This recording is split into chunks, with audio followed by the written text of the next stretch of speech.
No final do século XVIII, o mundo antigo começava a ruir. Reis caíam, tronos tremiam e ideias perigosas atravessavam fronteiras. Liberdade, igualdade, fraternidade. Enquanto exércitos marchavam e guilhotinas caíam, um homem em Viena transformava todo esse caos em som. Seu nome, Ludwig van Beethoven. Esta é a história de um gênio que acreditou na revolução, celebrou um herói e depois o viu se tornar um tirano. A história de uma sinfonia que mudou a música para sempre. A Europa do final do século XVIII vivia sob o peso de séculos de absolutismo. A nobreza e o clero governavam por direito divino, esbanjando riqueza em palácios luxuosos, enquanto o povo pagava o preço da fome, das guerras sem fim e da desigualdade brutal. Mas na França, algo estava para explodir. Em 1789, a tomada da Bastilha em Paris não foi apenas uma revolta, foi um terremoto. A Revolução Francesa não era apenas política, era uma revolução moral, social e, acima de tudo, filosófica. As ideias do iluminismo, sussurradas em salões e impressas em panfletos, agora gritavam nas ruas. Filósofos como Rousseau, Voltaire e Kant haviam plantado as sementes, defendendo que a razão, e não a tradição, deveria guiar a humanidade. O antigo regime, com seus privilégios e opressão, estava com os dias contados. Enquanto isso, em Bonn, na Alemanha, um jovem músico absorvia tudo isso como uma esponja. Ludwig van Beethoven não nasceu príncipe, nem cortesão. Filho de um músico alcoólatra, sua infância foi marcada pela disciplina rigorosa e pela genialidade precoce. Mas Bonn era um centro iluminista, cercado por ideias progressistas, jornais revolucionários e debates políticos acalorados. Beethoven desenvolveu uma consciência social profunda. Ele acreditava que a música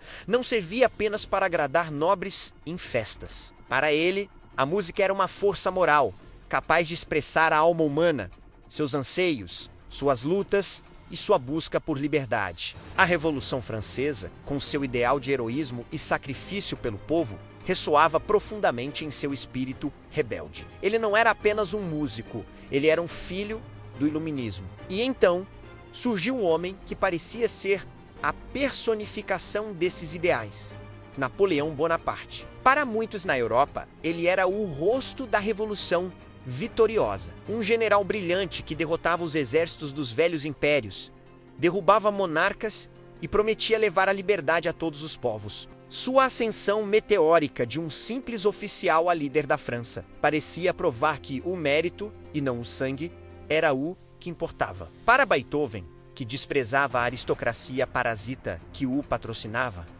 Napoleão era um Prometeu moderno, o herói que desafiava os deuses do poder. Ele parecia ser a encarnação do novo homem, o líder republicano que finalmente colocaria um fim à tirania. Foi com essa imagem de Napoleão em mente que Beethoven começou a compor algo nunca antes ouvido. Uma sinfonia monumental, violenta, ousada e profundamente revolucionária. Sua terceira sinfonia era diferente de tudo que Mozart ou Haydn haviam escrito. Desde o primeiro acorde, chocante e abrupto, a obra quebrava todas as regras. Era mais longa, mais barulhenta, mais complexa, seus ritmos eram marciais, suas melodias eram épicas e sua estrutura era um campo de batalha sonoro. Essa música não celebrava reis nem deuses. Ela celebrava o heroísmo, a luta, o ideal de um grande homem que se sacrifica pela humanidade. A sinfonia heroica ou heróica estava nascendo. Na página de rosto da partitura original, com a caligrafia forte e decidida, Beethoven escreveu um nome: Bonaparte. A sinfonia era oficialmente dedicada ao homem que ele via como o libertador da Europa. Este não era apenas um gesto de admiração, era uma declaração política. Pela primeira vez na história, uma grande obra musical não era dedicada a um patrono aristocrata, mas a um ideal político encarnado por uma figura pública. A música se tornava um manifesto, uma arma, na luta por um mundo novo. A heroica era o som da revolução, uma celebração da esperança republicana que varria o continente. Mas em maio de 1804, tudo mudou. A notícia chegou a Viena como um trovão. Napoleão Bonaparte, o cônsul da República, o herói do povo, havia se coroado imperador da França em uma cerimônia suntuosa na Catedral de Notre-Dame. O homem, que prometia liberdade, agora usava uma coroa. A revolução havia traído a si mesma. O libertador havia se tornado apenas mais um tirano, faminto por poder e glória pessoal. Ao receber a notícia, Beethoven explodiu em uma fúria lendária. Então, ele não é mais do que um homem comum, teria gritado. Agora também, ele vai pisar sobre todos os direitos dos homens, entregar-se apenas à sua ambição. Ele vai agora se colocar acima de todos os outros, se tornar um tirano.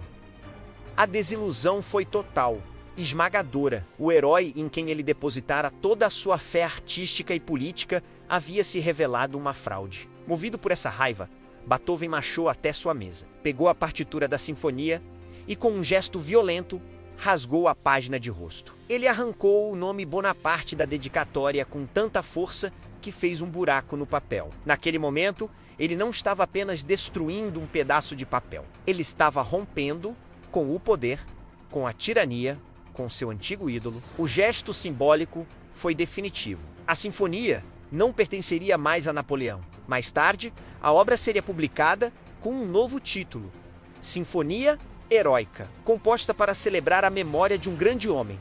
O herói não era mais uma pessoa, era uma ideia, uma memória do que poderia ter sido. Sem a figura de Napoleão, a heroica ganhou um significado ainda mais profundo e universal. Ela não era mais sobre um homem específico, mas sobre a própria condição humana. O primeiro movimento é a própria luta, a batalha de um herói contra o destino. O segundo movimento, a famosa Marcha Fúnebre, é uma das peças mais desoladoras já escritas.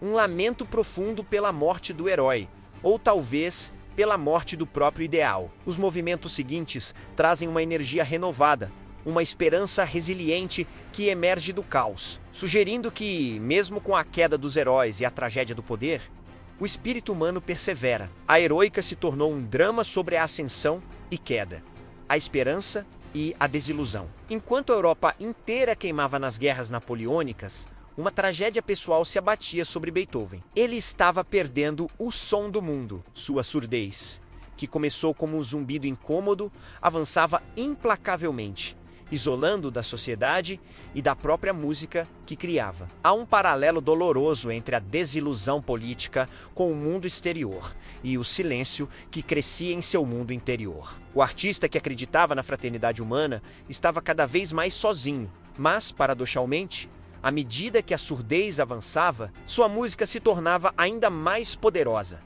mais introspectiva, mais revolucionária. Ele não precisava mais ouvir o mundo para recriá-lo em som. Ele ouvia tudo por dentro. No fim, Beethoven acreditou na revolução.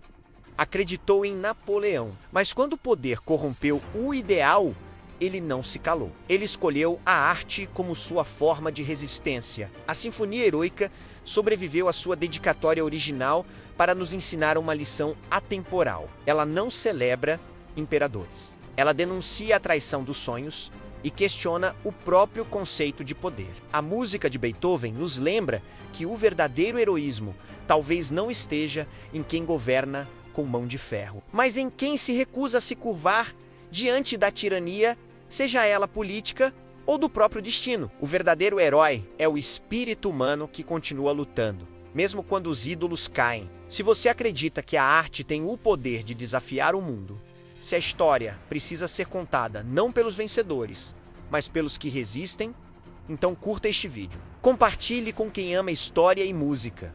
E inscreva-se no canal para mais documentários como este. Obrigado por assistir.